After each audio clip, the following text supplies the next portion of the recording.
Bienvenue tout le monde. Fin avril, c'est une visite. Cette vidéo est assez longue. N'hésitez pas à la regarder par petits bouts, peut-être, car il y a tellement de choses que je veux vous montrer. Et bienvenue aussi aux nouveaux abonnés. Il y a eu pas mal d'arrivées récemment et c'est un plaisir de vous avoir sur la chaîne. Beaucoup d'entre vous donnent de merveilleux retours, alors merci aussi pour cela. Regardez ce qui se passe ici. Il y a une nouvelle construction en cours, dont j'ai parlé dans des vidéos précédentes, mais ça s'accélère vraiment et les constructeurs Baxter font un travail fantastique. Ils en sont déjà au 2e étage pour la structure extérieure. En fait, on filme ceci assez tôt le matin parce que ça devient bruyant là-bas assez rapidement. C'est pour ça qu'il fait un peu sombre. Le temps a un peu changé, mais on a eu beaucoup de soleil ici récemment et c'est pour ça que vous voyez une croissance vraiment magnifique pour la saison. J'ai eu une petite hésitation avec ces pommes de terre parce que je les ai plantées vraiment très tôt, le 9 mars. Ces plates-bandes, avec ou sans labour, ont été plantées pour l'essai. Nous avions mis une double couche de voile d'hivernage, protégeant ainsi les feuilles de pommes de terre du gel. À garder en tête si vous avez encore des pommes de terre qui poussent. Plus tard, vous verrez peut-être certaines un peu abîmées par le gel. On voit peu de différence entre la parcelle bêchée et celle non bêchée, mais de belles choses se passent. Que nous avons faites ici. Je ne sais pas si vous pouvez voir ces navets. Donc c'est une rangée de navets que j'ai semé le 9 mars entre les deux rangées de pommes de terre et c'est l'une des caractéristiques de double culture de mon livre, Grow Together. Et ici on voit une différence plus marquée. La récolte jusqu'à présent cette année a été de 2,1 kg pour la parcelle sans bêchage et de 1,5 kg pour la parcelle bêchée et une bonne partie de cela était des épinards. Les épinards sont beaucoup plus vigoureux sur la parcelle sans bêchage et hier nous avons planté du céleri rave entre les épinards. C'est donc un autre exemple de culture intercalaire.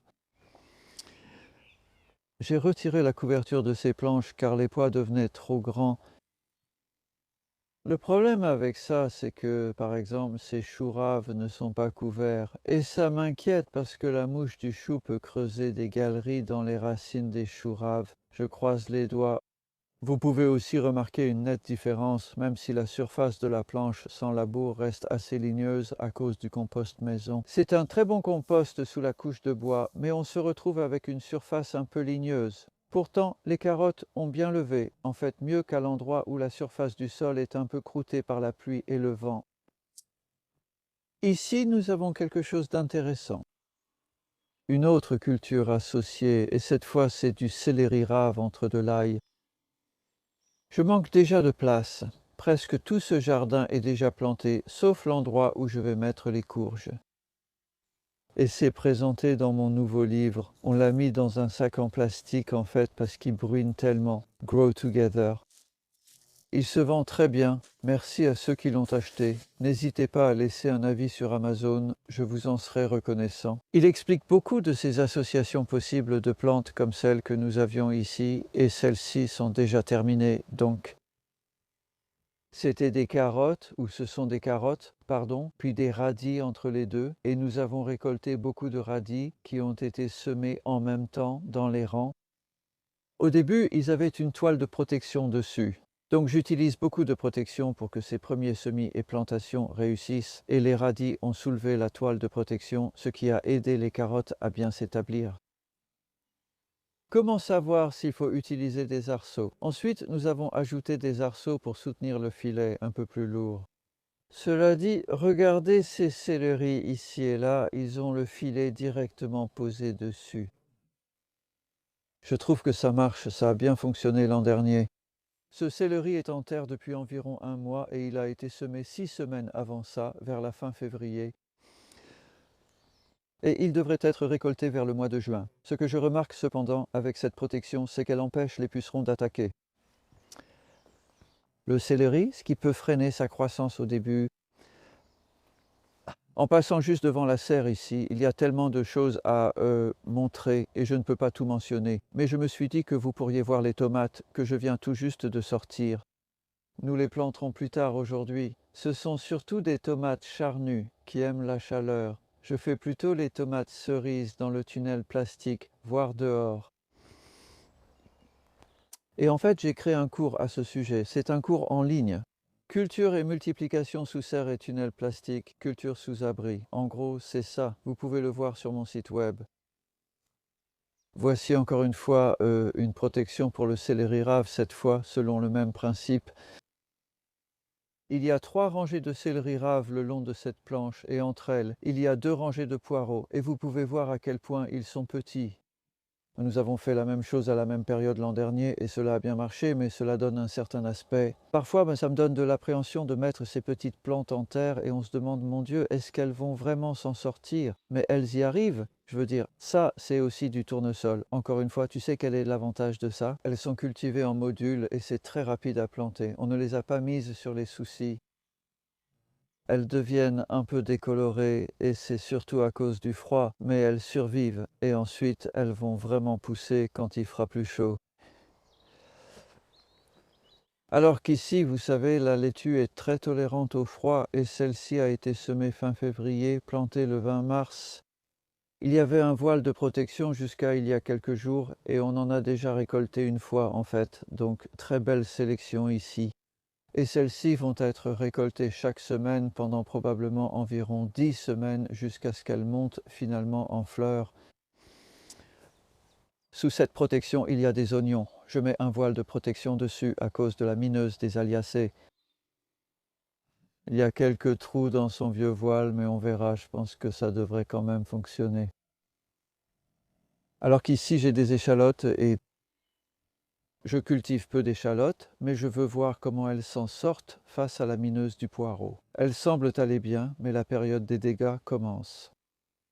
Et au-delà des échalotes, il y a de l'aneth, une variété appelée duca, que nous récoltons pour mettre dans le mélange de salade. Ceci est du chou golden acre et il a été planté ici il y a environ 3 semaines, donc c'est une nouvelle plantation. Et ce que j'ai constaté au fil des années, c'est que les brassicacées semées et plantées au printemps mettent pas mal de temps à s'établir.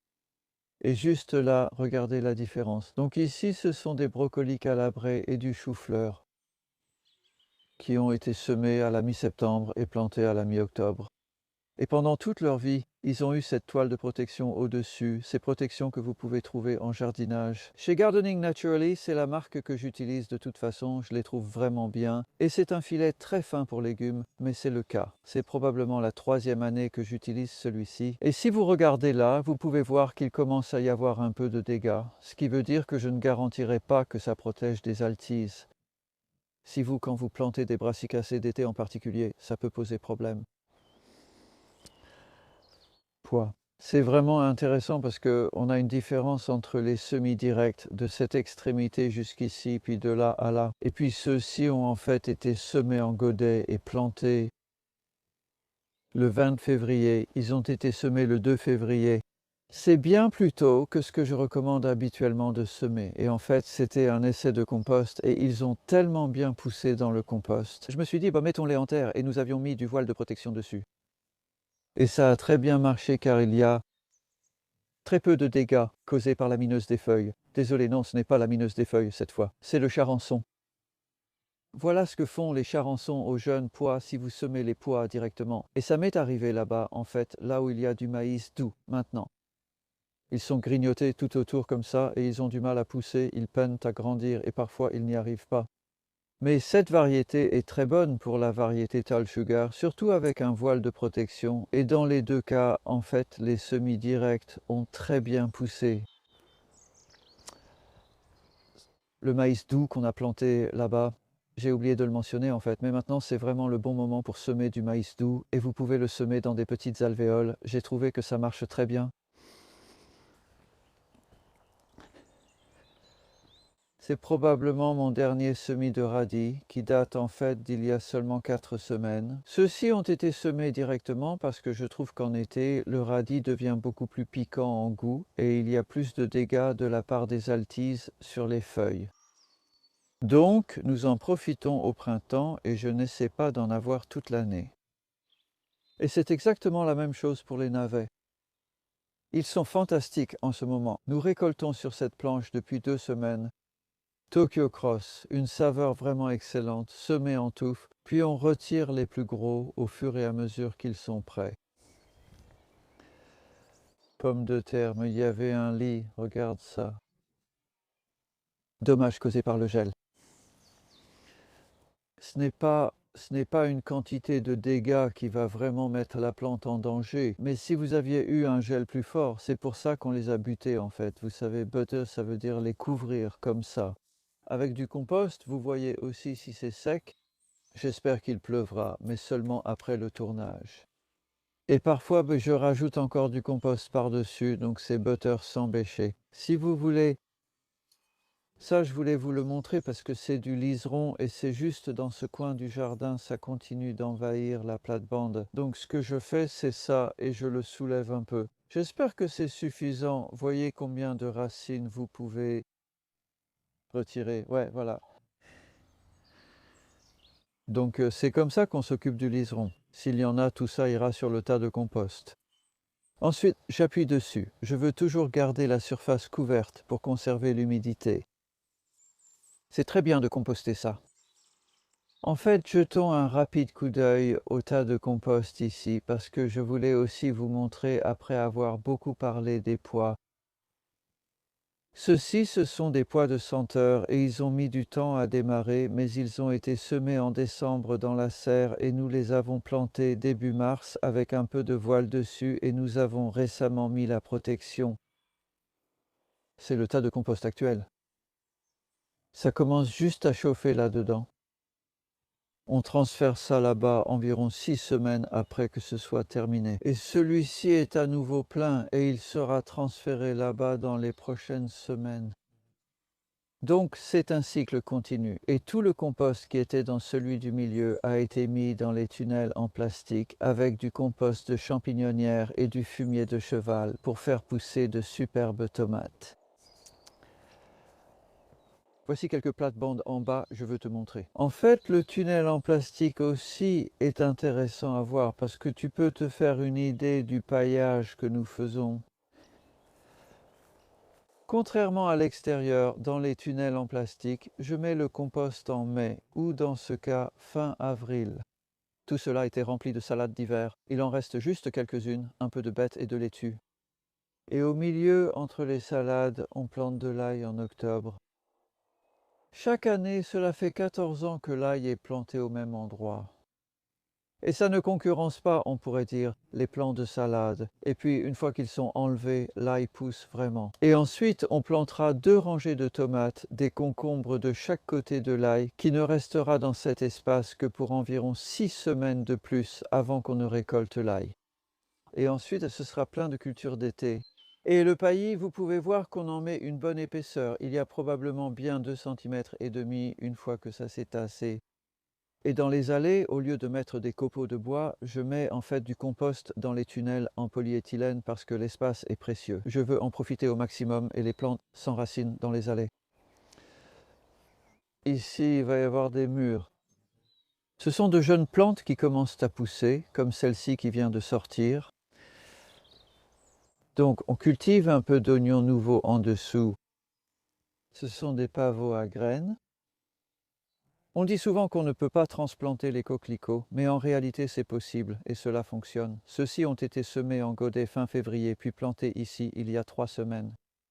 On peut se faire une idée, grâce à ce pied de mur plus avancé que nous avons déplacé d'ailleurs, de la façon dont elles vont se développer. Eh bien ici, un peu inhabituel pour moi, j'ai pensé essayer le semi-direct. Ça prend un peu plus de temps à démarrer. Ce sont des oignons nouveaux, une variété appelée Eiffel. Et puis il y a de l'ânesse, 2 types différents d'ânesse. Les 2 premiers rangs, c'est de l'ânesse issue de semi-maison de l'an dernier. Et ça, c'est une variété que j'ai achetée. Diana, qui avait de bons avis parce qu'elle monte lentement en fleurs, et on peut commencer à la cueillir dès maintenant en fait. Et ici aussi, on a 3 rangées de coriandre cruiser semées à la maison. Et ça, c'est une variété de graines que j'ai achetée, appelée lésure, qui je pense est plus vigoureuse maintenant, et je crois qu'elle va monter en fleurs. Cruiser est vraiment bien si vous pouvez trouver de la coriandre cruiser, car elle met plus de temps à monter en fleurs. Le jardin d'herbes aromatiques est vraiment intéressant. Il y a une ou deux choses sympas, notamment à l'arrière. Il y a de la réglisse qu'on n'a jamais eu le temps de récolter en hiver, mais c'est de la réglisse. Tu déterres la racine et Adam était très doué pour ça. Puis tu la fais cuire un peu jusqu'à ce qu'elle soit sèche et tu peux la mâcher. Et juste à côté, il y a de la ciboulette de Sibérie que je récolte pour la vendre, en fait. Elles ont une bonne saveur de ciboulette. Et qu'est-ce que je peux encore vous montrer ici? Eh bien, c'est juste un peu de tout. Cette plante vraiment grande au fond, c'est l'hélicampane, et je ne sais pas vraiment pourquoi elle est ici, parce que je ne pense pas que ce soit vraiment une herbe, mais elle fait un peu partie du décor. Ce jardin continue d'évoluer parce que des plantes comme le thym et l'origan montent en graines, et ensuite je perds un peu le fil de ce qui se trouve où. Voici un exemple de plate-bande où nous allons faire quelques plantations comme aujourd'hui. Donc ici, il y avait des poireaux, une récolte fantastique de poireaux, puis nous avons étalé environ 2 cm de compost pour l'année. Parce que les poireaux occupaient encore la planche, on n'a pas pu le faire l'automne dernier. Et ici, ce sera des blettes, donc on fait simplement des trous rapidement avec un plantoir et on y met les plants de blettes. Et ce sera bien parce que ça devrait être prêt quand les épinards commenceront à monter en graines. Donc les épinards, je trouve que ce n'est pas vraiment une culture d'été, c'est plutôt une culture de printemps. Fantastique, maintenant vous pouvez voir où nous l'avons récolté et constater l'abondance des épinards à cette période. L'ail, lui, il est resté sec comme ça. Je n'ai pas du tout arrosé cette planche d'ail. On a arrosé des choses comme les épinards, bien sûr, et la laitue. On n'a eu que 25 mm, soit 1 pouce de pluie en avril et beaucoup de soleil. Mais cette planche d'ail a quand même eu un peu d'eau. Parce que il y a 10 jours, nous avons planté de la betterave dorée, dans ce cas, entre les rangs d'ail. Donc c'est comme ça que j'utilise l'espace entre les ails. Vous savez, je trouve que l'ail est une excellente culture. Je ne le couvre pas, mais le fait d'intercaler les cultures signifie qu'il reçoit un peu d'eau et en fait, cela aide aussi l'ail. Ce sont juste les restes de la salade d'hiver, ici. Je vais juste citer l'endive frisée. Adam vient littéralement de la récolter. Nous ajoutons cela à la salade de ce matin avec un peu de scarole et de laitue. Ces plantes seront bientôt retirées car nous n'en aurons plus besoin. Nous avons de belles nouvelles laitues et vous pouvez voir la récolte en cours ici. C'est une belle différence ici. Laitue romaine récoltée et non récoltée. Toujours muni d'un seau à compost pour retirer les feuilles à écarter. Laissez-le vraiment propre avant la prochaine récolte. Et cette planche était entièrement couverte de voile et nous remettrons le voile après la récolte.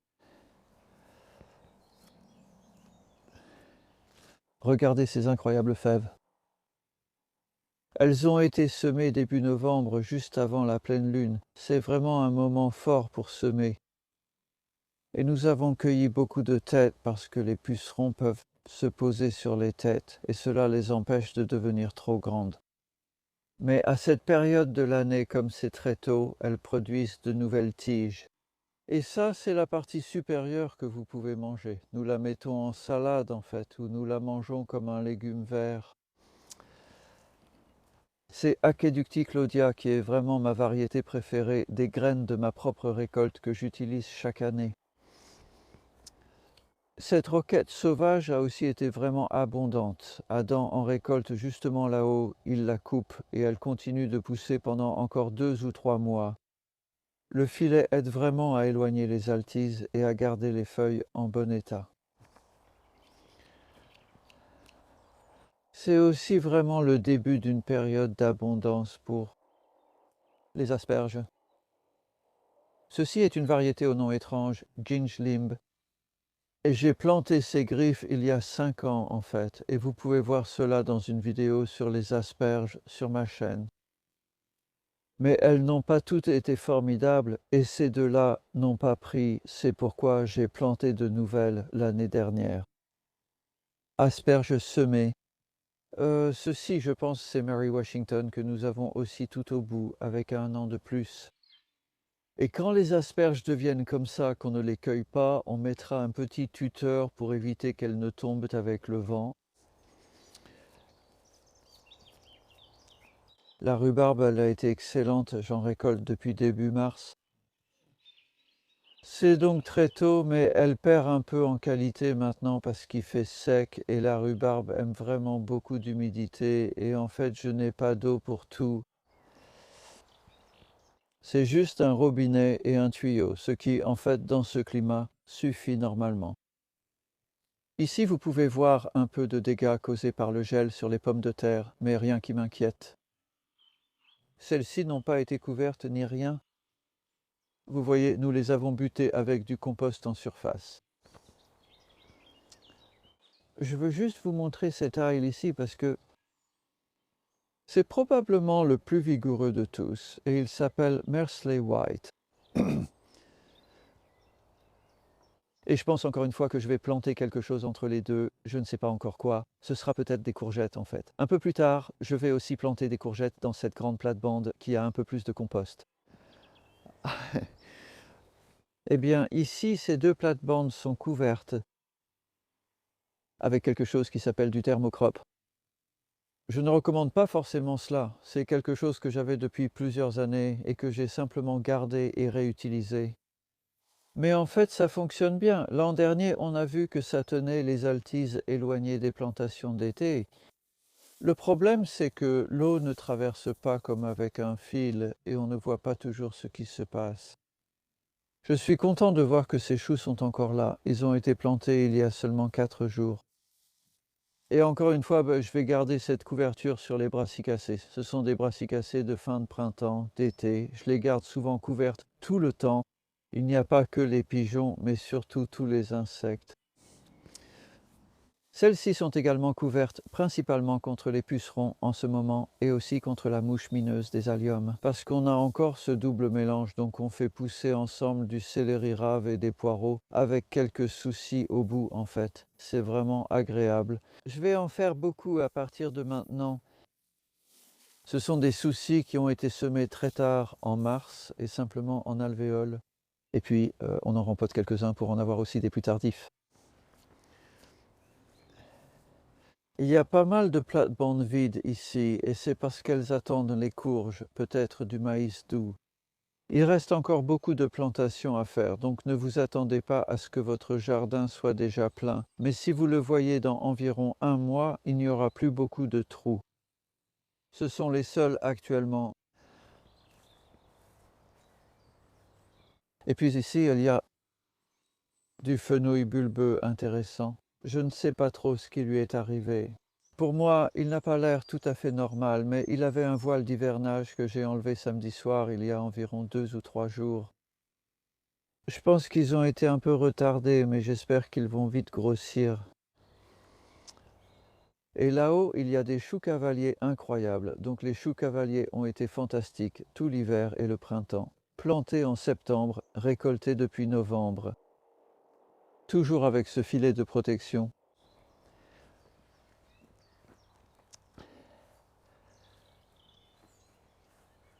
Ceci est du brocoli ou calabrese qui s'appelle Belvedere Sipsi et c'est un brocoli tige. Donc j'espère pouvoir vous montrer cela dans une autre vidéo plus tard. Quand nous faisons ces vidéos de visite environ 1 fois par mois, ça vous donne une idée de ce qui se passe. La prochaine fois qu'on viendra filmer, il pourrait être fini. Donc ceci est de la mâche magnifique en fleurs qui attire maintenant pas mal d'insectes. Les fleurs vont monter en graines d'ici 1 mois. Et je trouve qu'avec ça, il faut vraiment être attentif pour récolter les graines avant qu'elles ne tombent et ne se répandent partout, juste pour les récupérer. Donc vers la fin mai, c'est quelque chose à surveiller. Des betteraves ont été semées fin février, repiquées le 20 mars. Elles étaient couvertes de voile jusqu'à il y a 3 jours. Et juste pour finir là-dessus, on revient au thème de la construction. Qu'est-ce que c'est ? Début mars, je suis allé en Bosnie, j'étais avec un ami, il a dit « Pourquoi tu ne viendrais pas avec nous voir les pyramides ? On va aller voir les pyramides bosniaques. » Savais-tu qu'il y a des pyramides en Bosnie ? Elles sont énormes, mais elles sont un peu cachées sous la végétation et elles ont 30 000 ans. Elles dégagent une énergie incroyable que je ressentais. Il y a des tunnels en dessous et nous avons escaladé la pyramide du Soleil. Ah, oui, je pourrais en parler encore longtemps, mais je ne vais pas vous donner trop de détails. Cependant, gardez un œil là-dessus parce que ça va devenir une pyramide. Je vais bien composter ce sol au milieu et je veux y faire pousser des choses. Avoir un endroit pour s'asseoir et absorber l'énergie parce que pour moi c'est une structure pyramidale énergétique et elle est alignée. Sud-nord, c'est important, c'est parfaitement carré. J'ai été énormément aidé par Rob Baxter encore une fois là-dessus. Lui et son équipe ont construit ce mur il y a seulement 4 jours et j'ai ce bois incroyable là-bas. 6 par 6, sapin de Douglas. Qu'un menuisier va venir et tout couper parfaitement à la bonne longueur pour que tu puisses profiter de l'énergie de ça. Et sur cette note positive, je vais vous laisser.